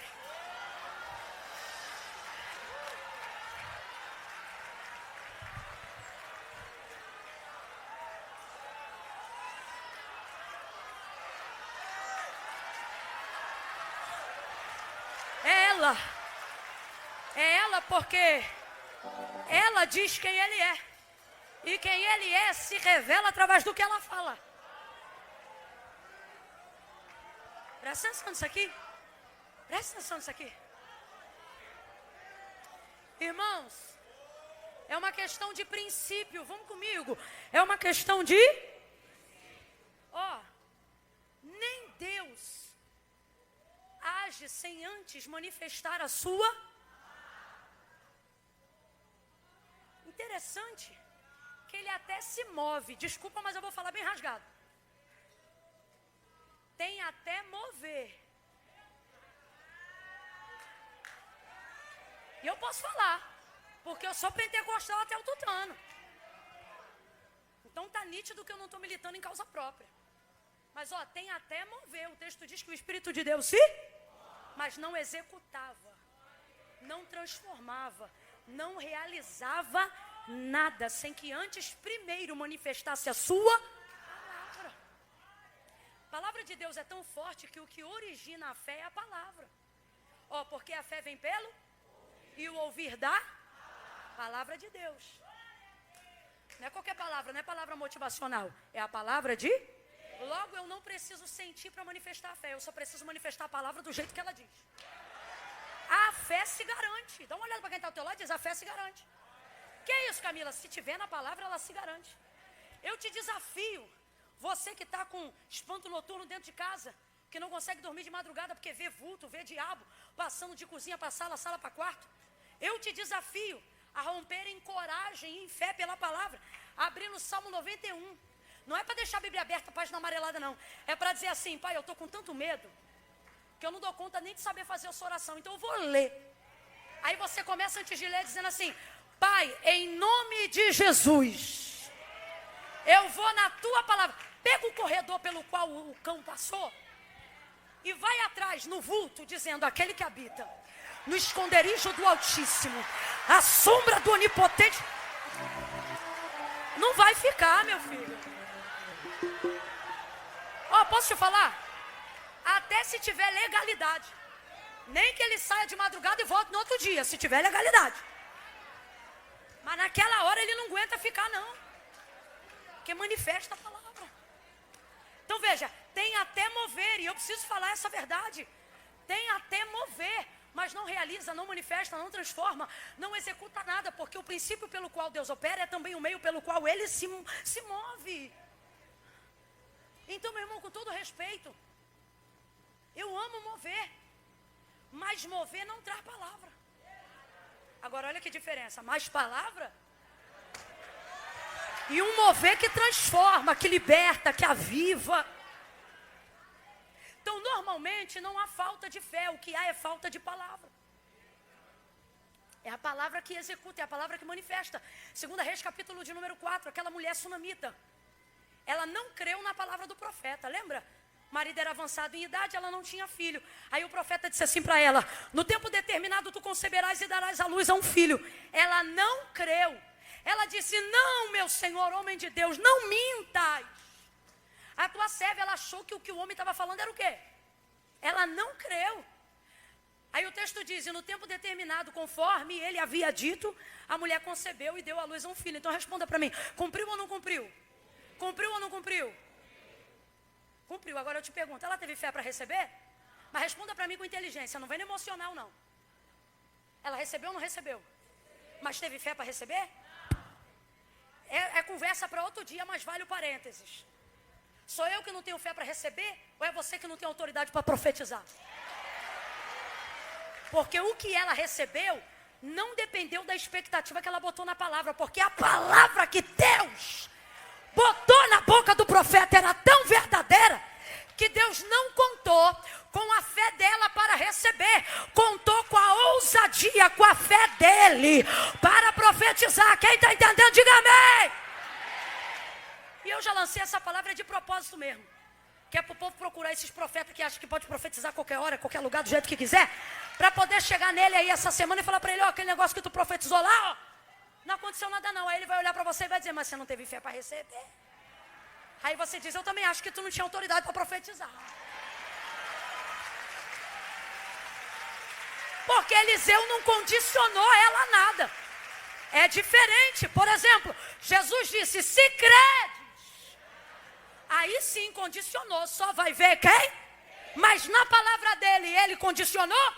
Então aí, isso aqui é um nível de fé que só quem conhece muito Deus, ou seja, quem está muito dentro tem autoridade para fazer. Você quer ver? Aonde há manifestação de fé em Gênesis 1? Quando Deus disse, haja luz, quem foi que disse? Eu creio. Quem foi que disse? Está ligado, Jeová? Algum anjo disse, amém, Deus. Não, disse Deus, haja luz e... Duas verdades, antes de haver fé, primeiro tem que haver, porque quem manifesta a fé é a... Agora, Camila, se não precisou de fé e houve manifestação de mundo, o que houve aqui? Primeiro, manifestação de palavra. Mas por que eu preciso de fé para ver o que Deus fez? Veja, porque a minha fé não dá para Deus o poder de fazer nada. E por que ainda assim eu creio? Porque ela não me dá o poder, não dá para... Minha fé não dá a Ele poder para fazer, mas ela me dá poder de... Então eu não creio para Deus ter poder de fazer. Eu creio para eu ganhar o poder de... É diferente.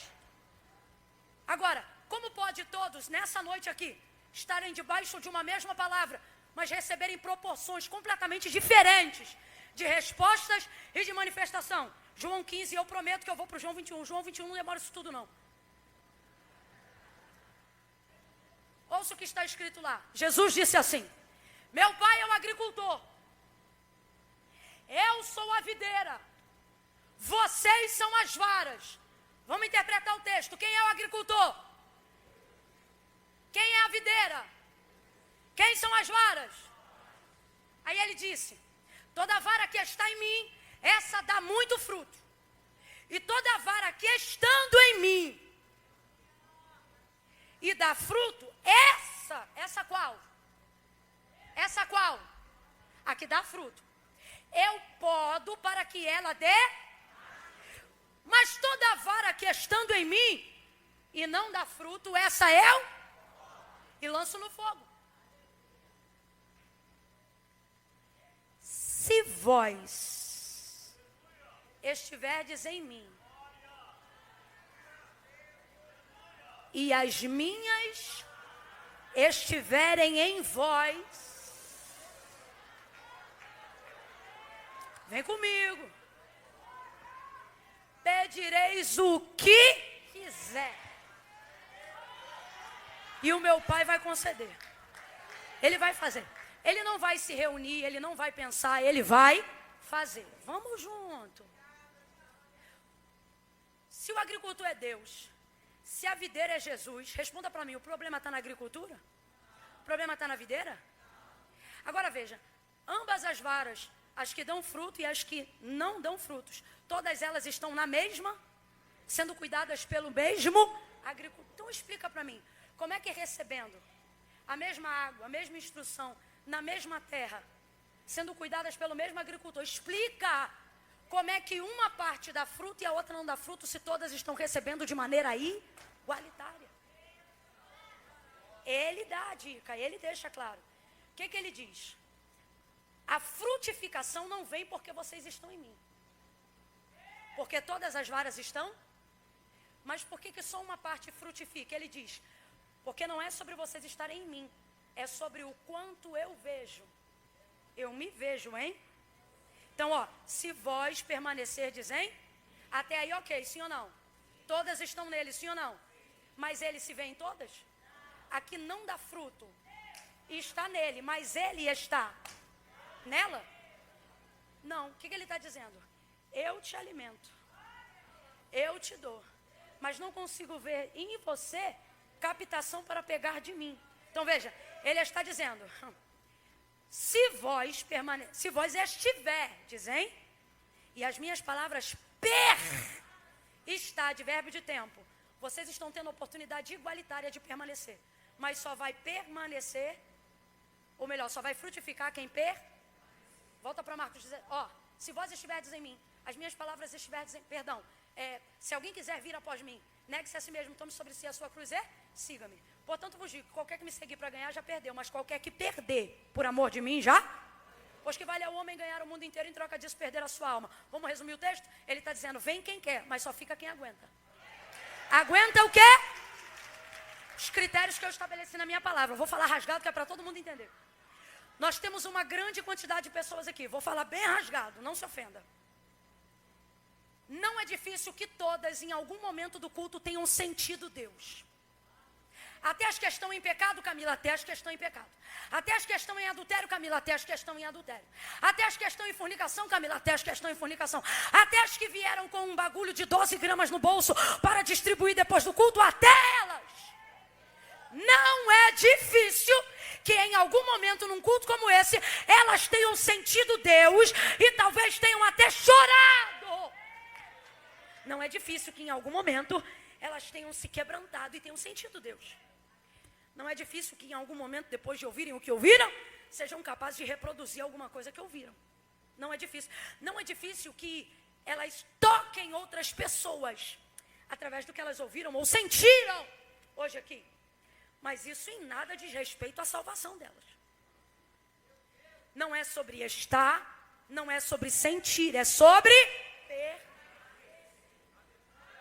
as varas que não dão fruto são as varas que estão, mas não permanecem. Então, o que Jesus está dizendo? Vocês me sentem de muitas formas, mas eu só me identifico com vocês de uma forma. Que forma? Só pela minha palavra. Então, eu vou rasgar o romance aqui agora. Desculpa, mas eu não vim fazer novela, eu vim pregar a Bíblia. Irmão, pode chorar quantas lágrimas quiser. Pode ser do...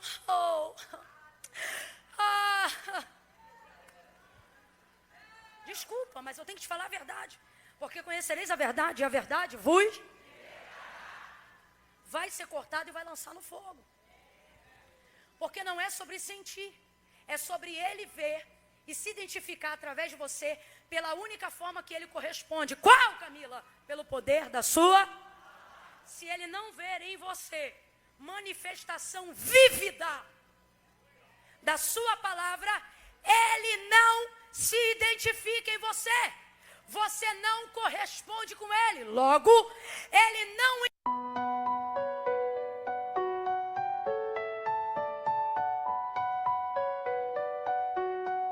Sunset into eyes, lost and letting in the blue. A sea of emotions where I'm lost thinking of you. Your touch is a wave that crashes on my skin. Sent away in the undertow of our love within. I'm lost in your ocean where the tides are high, drowning in the moment. I'm never saying goodbye. In your love I'm free where the darkness shines.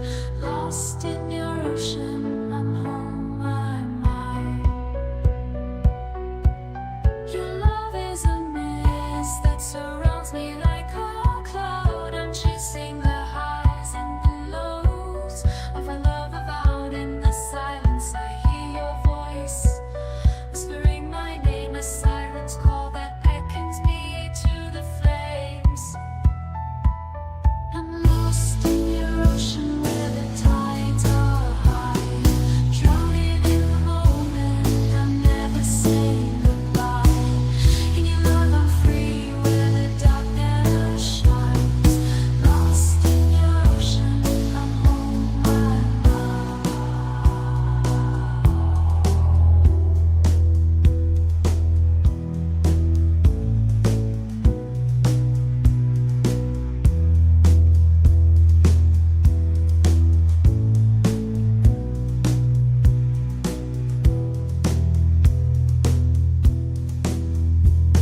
in the darkest night, you're my guiding light, a beacon in the storm that navigates me through the fight.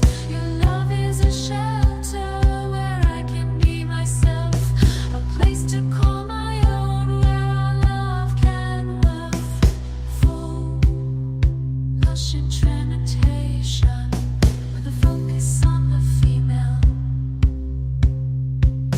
I'm lost in your ocean where the tides are high, drowning in the moment. I'm never saying goodbye. In your love I'm free where the darkness shines. Lost in your ocean, I'm home, I'm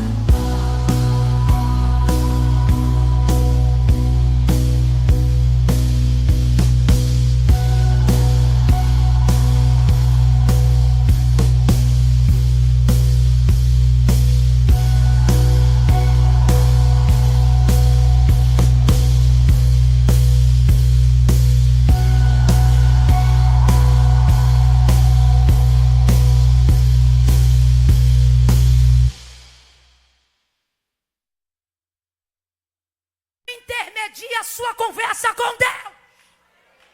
Vou falar mais rasgado ainda. Quem não gostou, é só não dar glória. Coma menos. Deus ouve todas as orações, sim ou não? Mas Ele atende todas as orações. Vamos para a Bíblia. Se vós estiverdes em mim e as minhas palavras estiverem em vocês, pedireis o que quiserdes. Ele botou critério no pedido? É o que quiser. O que ele está dizendo? Vai ser atendido. Por quê? Porque se eu estiver em você, eu sei que você só vai orar a minha palavra. Você só vai pedir o que for para a glória do meu. E toda vez que você agir assim, Meu pai não pensa para te responder, meu pai responde na... Tem uma frase muito bonita que diz assim, ó. As orações não são poderosas por causa de quem faz. Elas são poderosas por causa de quem ouve. É bonito ou não é? Mas tem que ter mais do que beleza numa frase.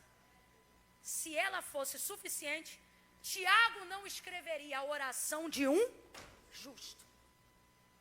Se a oração não é poderosa, só por causa de quem faz, mas principalmente por causa de quem ouve, pede qualquer Zé para orar por você. Mas é o que você faz? Vamos falar a verdade. É o que você faz? Quanto mais você vê que a pessoa tem ligação com Deus, é a fila da oração dela que tu quer receber. Estou mentindo? Vamos falar a verdade.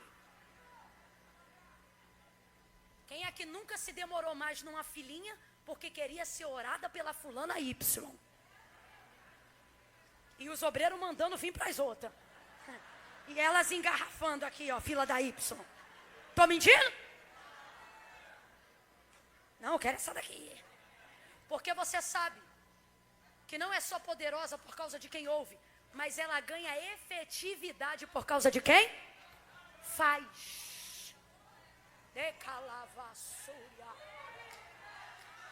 Vamos rasgar mais um pouquinho? Você ora todo dia, mas hoje Deus nos trouxe aqui nessa festividade de 30 anos para dizer, ao longo desse tempo, eu não quero apenas que você me diga quantas orações você fez, eu quero que você me responda quantas eu respondi. Porque isso vai determinar como você tem caminhado na minha presença. A pergunta não é se Deus te ouviu, a pergunta é quantas vezes Deus te atendeu. Porque o que determina o nosso relacionamento e a nossa intimidade com Deus não é o poder que nós, quanto varas, temos de falar com Ele, mas é o poder dele, quanto videira, tem de responder frutos na vara. E de que forma isso acontece? Somente pelo poder da sua palavra. Camila, eu já estou cansada, dá para encerrar? Não. A gente quer mover. E o Senhor está dizendo, o que vai virar teu ano é palavra. Eu tenho algo de Deus aqui, eu vou liberar. Deus está dizendo, quando você entender a palavra que eu liberei sobre a sua vida, tu não espera mais 31 de dezembro para virar o ano. Teu ano vira ainda no mês de julho.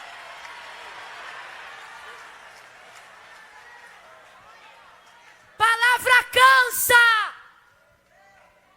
Conhecimento cansa. Ficar sentado ouvindo um pregador falar sozinho, cansa! Só que é nesse enfado que a alma é disciplinada. É nesse enfado que você diz à sua alma, ei, a partir de hoje você não manda nada. Quem manda é a disciplina da palavra, é a doutrina da palavra, é a vontade de Deus. Expressa em sua palavra.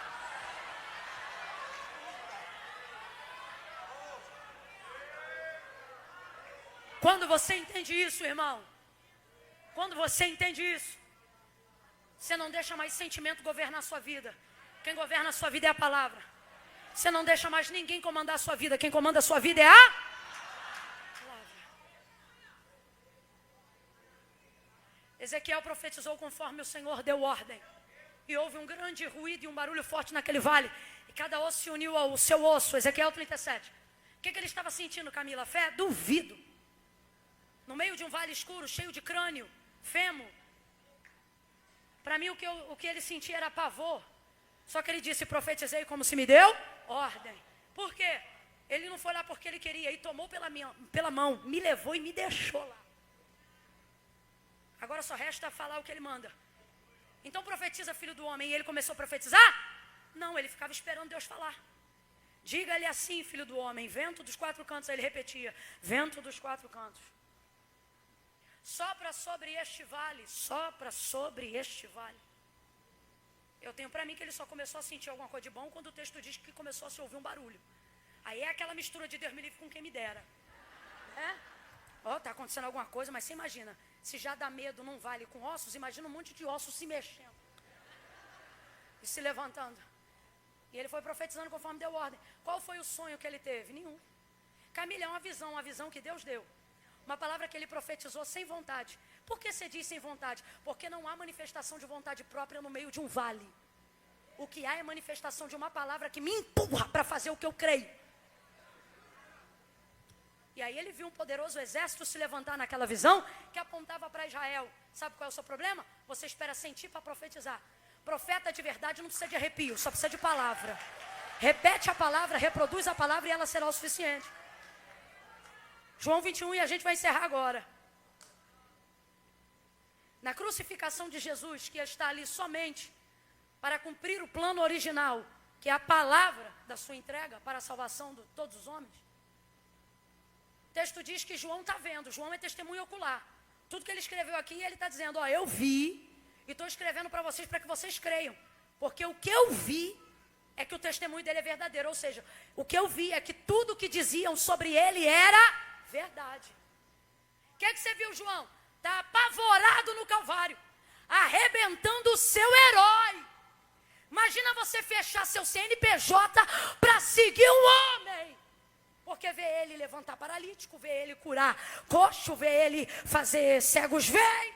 E agora esse homem frágil e vulnerável, cheio de hematoma, inchado, com o rosto lavado de sangue, preso por pregos. Que vulnerabilidade. Até João, em algum momento, sem dúvida, pensou, será que é ele tudo isso mesmo? Porque ele está ali. Só que maior poder você expressa, não quando você executa, mas quando podendo você segura. Porque tem muita gente que expressa poder, mas só tem poder de verdade quem expressa controle. Pastor Cote tem uma palavra impressionante, ele diz, quem não tem domínio próprio, tem certamente demônio próprio. Então Jesus tem poder para acabar com aquilo tudo, mas ele não acaba. Ele deixa claro para Pilatos, Pilatos, minha vida ninguém toma, minha vida eu dou, eu entrego. Ou seja, eu estou aqui para cumprir a palavra, e vou cumprir. Tá, ele entrega e João está vendo, aí João diz assim, eu vi, os soldados pegaram capa, túnica, rasgaram, lançaram sortes. João podia ter pensado, que falência, que desgraça, que vergonha, acabou-se tudo. Aí ele diz assim, mas enquanto eu vi que os soldados fizeram isto, ele diz isto, quem fizeram foi, vituperaram, vergonha, rasgaram o veste, olha isso aqui. Ele diz, mas eu vi que isso aconteceu para se cumprir o que foi dito por Isaías. A escritura, ou seja, a palavra que estava sobre o Filho de Deus, dizia sobre ele, dividiram entre si as minhas vestes e sobre a minha túnica lançaram. Agora vem aqui para o contraponto. Ele diz, quem fez isso foram os? Quem fez isso foram os? Só que ele respalda, ele diz, só fizeram. Porque a palavra dizia que isso tinha que acontecer. O carnal não tem discernimento da palavra.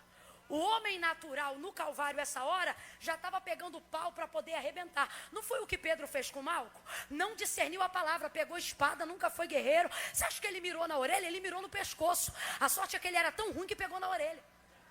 É sério. Imagina Jesus catando a orelha, acabou de mandar botar a espada na bainha, colocando a orelha do Malco no lugar. Veja isso aqui. João tem discernimento. Por quê? Porque nos 9 aos 12 anos de idade, o judeu já tem que aprender a decorar as profecias messiânicas sem ajuda da Torá, sem ajuda de auxílio de textos e dos profetas maiores. Pela misericórdia do Senhor, estivemos lá em Israel e eu estava vendo a entrega de 12 anos dos meninos aos pais e eles citam Isaías. E é a coisa mais linda, as mães por cima do muro, porque o homem fica de um lado, a mulher fica do outro, e as mães olhando ali por cima e os meninos recitando o texto messiânico. Pense, se essa cultura se preserva até o dia de hoje, imagine naqueles dias. O que você está dizendo, Camila? João tem de cor esta palavra. João sabe do sacrifício do Calvário pela palavra. João tem os textos de Isaías na mente, sem o auxílio de nenhuma escritura. Quando você disciplina a sua mente, ela reage mais forte do que as emoções do seu coração. Ele poderia naquela hora estar traumatizado, perturbado, dizendo, eu vou arrebentar todo mundo, ou eu vou ficar deprimido, desprevenido, porque o cenário é de derrota. Mas o discernimento que ele tem da palavra é que os soldados só estão fazendo isso, abre aspas, porque a palavra está mandando. E ele não está errado não, porque tu já parou para perceber? Enquanto Jesus está sendo crucificado, ele diz assim: Pai, pode ler o texto em João 19. Ele diz assim: Pai, te peço, não lhes impute este. Os outros o Senhor pesa na balança do sangue, da salvação que ele vai derramar. Agora ele diz: Pai, eu te peço, ele fala isso para esses soldados, perdoa-lhes este, porque ele... Mas João sabia ou não sabia? Jesus sabia ou não sabia? Para de arrumar confusão com os outros. Quem tem que saber o que tem sobre a sua vida é você. Para de fazer print de WhatsApp e bater boca. Quem você pensa que é para falar comigo desse jeito? Vou falar rasgado, todo mundo vai entender. Deus está dizendo: quando você sabe o que tem sobre a sua vida, inimigo vira funcionário. Não. Você não entendeu ainda não. Pega na mão de alguém aí. É a primeira vez que eu estou te pedindo para fazer isso. Agarra a mão dessa pessoa. Segura a mão dela com vontade. Agarra a mão dela. Sacode ela. E diga assim: como vão? Teus diga desculpa. Teus funcionários estão falando mal de você direitinho, estão te perseguindo direitinho, porque quem está debaixo da palavra, até quando o inimigo trabalha, ele coopera, porque todas as coisas contribuem juntamente para o bem, Essa perseguição vai ser para o teu bem, essa vergonha vai ser para o teu bem, esse levante vai cooperar para o teu bem. Olha para tua irmã aí e diga para ela: chegou a tua hora, chegou a tua hora, chegou a tua hora, chegou a tua hora. Ele te preparou para essa hora, te revestiu para essa hora, te preparou para este tempo.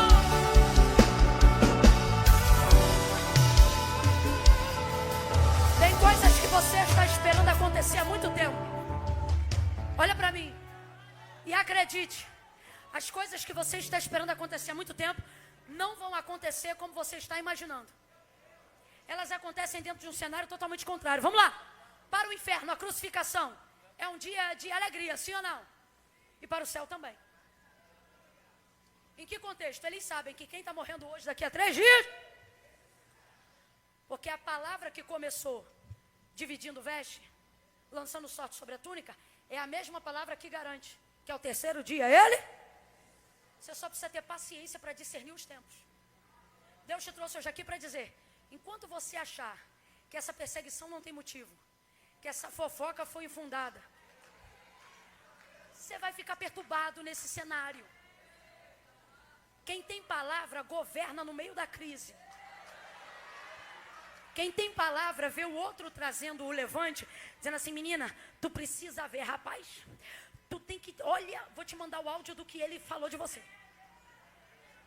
Você tem que dizer: não manda não, diz que eu mandei um abraço e agradeço por tudo.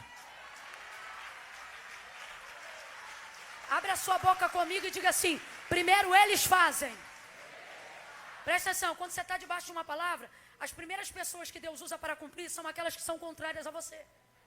Por quê? Porque elas são as mais vulneráveis para fazer cumprir o que um amigo jamais faria. Por isso Jesus diz: Pai, perdoa-lhes este pecado.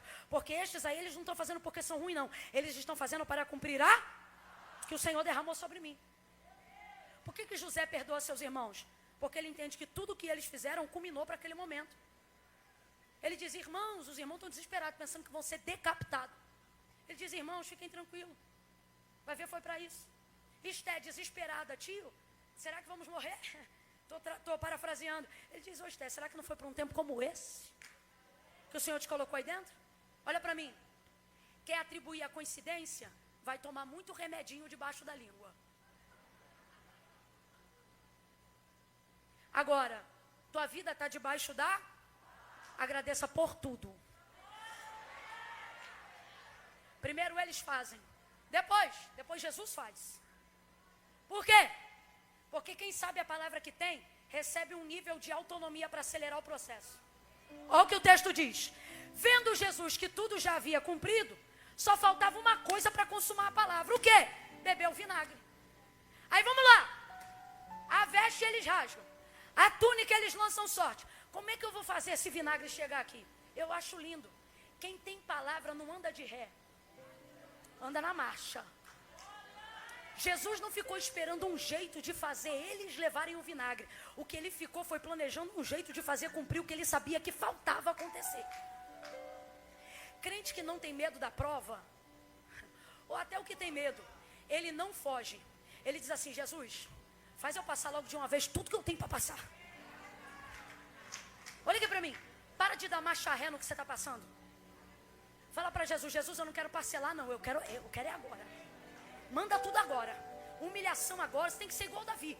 Quando vê o vizinho te tacando pedra e alguém que é amigo tentar te defender, você diz: não me defende não. Não quero ninguém na internet brigando por mim. Se falou para deixa castigar. Deixa falar, deixa. Olha para quem está do teu lado e diz: não me defende não. Deixa.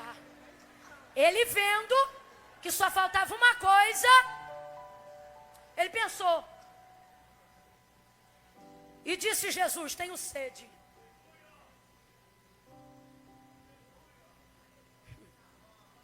Ó, ele disse, só para cumprir, presta atenção. Ele tinha de fato sede, sim ou não? Mas se ele sabe qual é a palavra que está sobre ele, ele sabe que vão dar vinagre, sim ou não?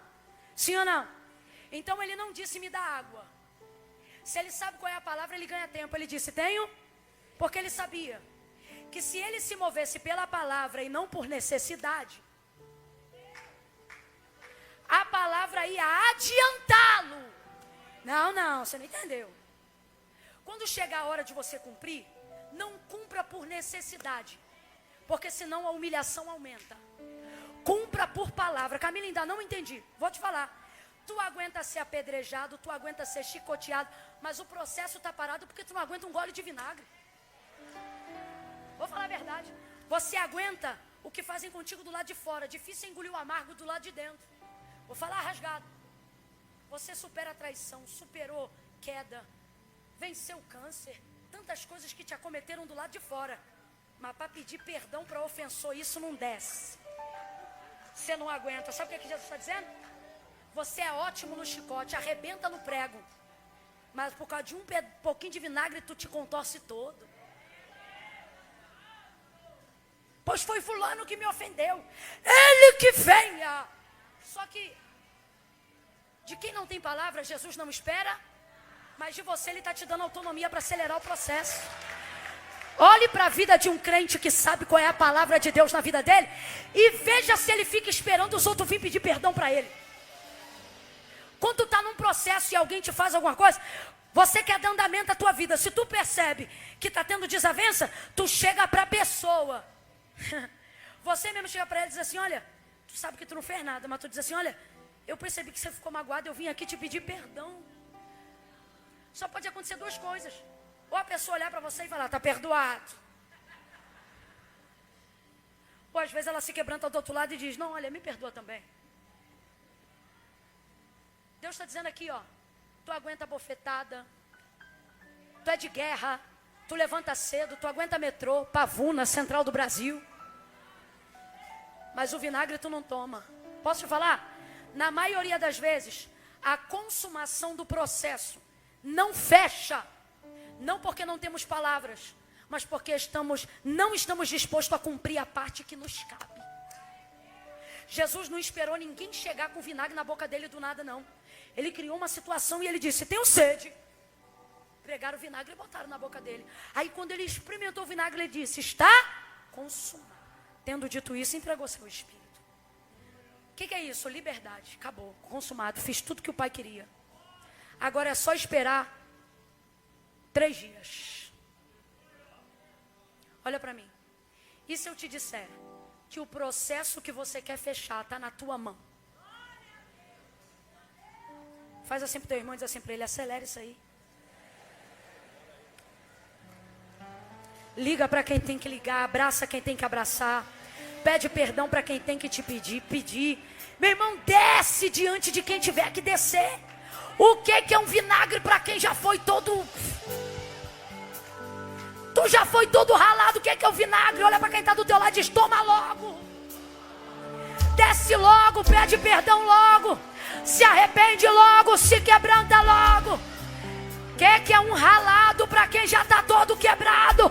Completa essa obra, te humilha. Entregou o Espírito e foi livre. Então veja, primeiro eles fazem, depois ele faz, e por último, a palavra faz sozinha. Porque ela é viva e eficaz. Jesus está morto, vem comigo, Jesus está? Morto se defende? Morto responde? Morto reage? Jesus está? Aí João disse, ninguém me contou não, eu vi. Vieram 2 homens, arrebentaram.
Direita e o da esquerda, mas vindo sobre ele, não puderam.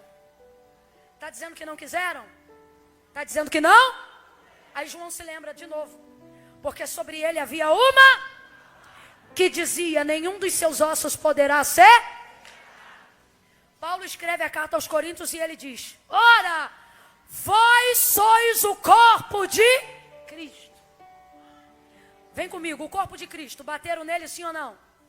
Cuspiram nele, sim ou não? Envergonharam ele, sim ou não? Desnudaram ele, sim ou não? Mas quebraram ele? Paulo está dizendo que nós somos o quê? A igreja é o quê? Bateram nele, sim ou não? Cospem nela, sim ou não? Castigam ela, sim ou não? Humilham ela, sim ou não? Envergonham ela, sim ou não? Mas sabe por que 30 anos e ela está aqui? Porque quebrar ninguém quebra.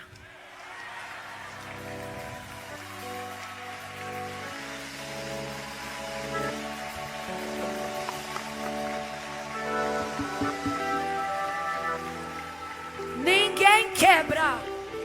Eu chorava sem parar enquanto cantavam A Igreja Vem, porque eu me lembrava de tudo que ela viveu. Coliseu, cera, leão, fogo, caldeira, rasgados, presos. Pode humilhar, pode zombar, pode se levantar reinos e governos. Vai botando a bolsa na cadeira, só quem é corpo de Cristo. E vai ficando de pé, dizendo, quebrar não quebra. Quebrar não quebra. Podem fazer obras, lançar encantamentos, mas quebrar ninguém quebra. Quebrar ninguém quebra. Podem instaurar leis, podem perseguir legislativo, executivo, judiciário, mas quebrar ninguém quebra. Fecha o corredor, dá a mão para alguém aí e diga, quebrar não quebra. Quebrar não quebra. Tua família está debaixo de palavra, não vai quebrar. Teu ministério está debaixo de palavra, não vai quebrar. Tua casa está debaixo de palavra, não vai quebrar.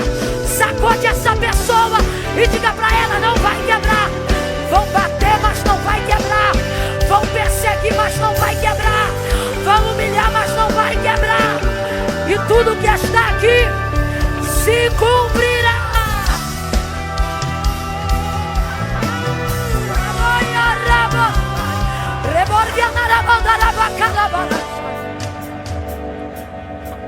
Quem trouxe Bíblia, pega a Bíblia.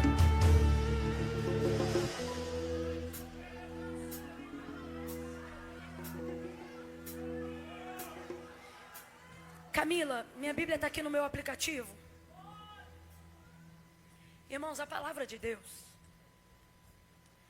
é a palavra de Deus em qualquer lugar. Se não fosse assim, quando o Talibã voltou ao Afeganistão, as mulheres não haveriam sido decapitadas na praça por terem o aplicativo da Bíblia nos seus celulares. Isso é porque a palavra de Deus é a palavra de Deus em qualquer lugar.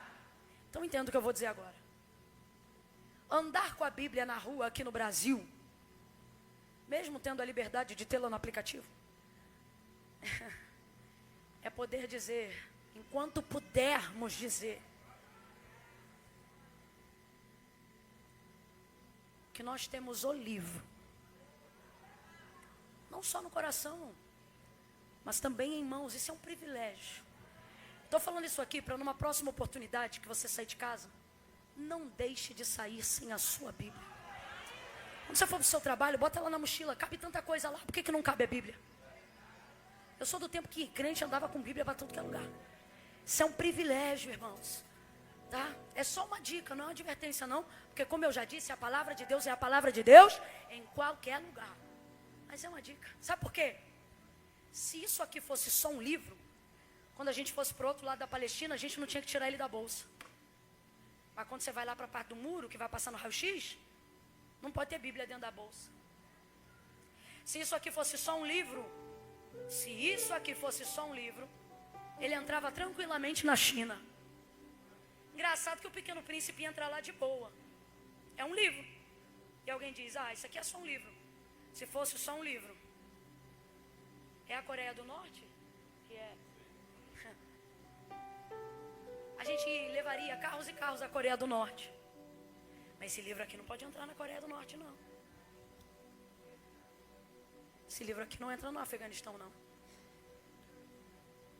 Aí você quer olhar para isso e dizer, é só um livro? Se isto aqui fosse só um livro, Adolf Hitler não teria feito questão de, na ordem de destruição de museus e bibliotecas, ter como cabeça de destruição para ser queimado. Está aqui meu amigo professor de história que não me deixa mentir. Fazer com que a Bíblia fosse o primeiro livro a ser achado para ser destruído. Então olha bem para ela e diga, isso não é só um livro. Diga assim, aqui está o livro. Rui Barbosa nem era crente assim, fervoroso que nem eu e você. E perguntaram para ele, numa biblioteca onde você poria a Bíblia? E ele disse, aonde quiserem. Mas ele não falou por desdém, ele completou a frase e disse, porque se colocarem ela embaixo de todos os livros, ela será a base de tudo que existe. Se colocarem ela no meio, ela será o centro de tudo que existe. E se colocarem ela no topo, ela será a coroa de tudo que foi feito. Ela é quem é, porque ela fala sobre quem ele é. Eu conheço gente que não tem a 3ª série, mas por ter seguido esse livro, os filhos têm faculdade. Eu conheço gente que abria no culto esse livro de cabeça para baixo porque não foi alfabetizado. Mas falava de cor as palavras que guardava no coração enquanto alguém lia. E demônios batiam em retirada. Olha de novo e diga, não é só um livro. É o livro. Quando uma igreja entra num lugar, a gente fala uma coisa e faz. Deve estar por aqui em algum lugar. A gente faz uma cerimônia chamada pedra fundamental. A gente acha um lugar. A maioria das denominações fazem isso. E a gente coloca a Bíblia lá dentro.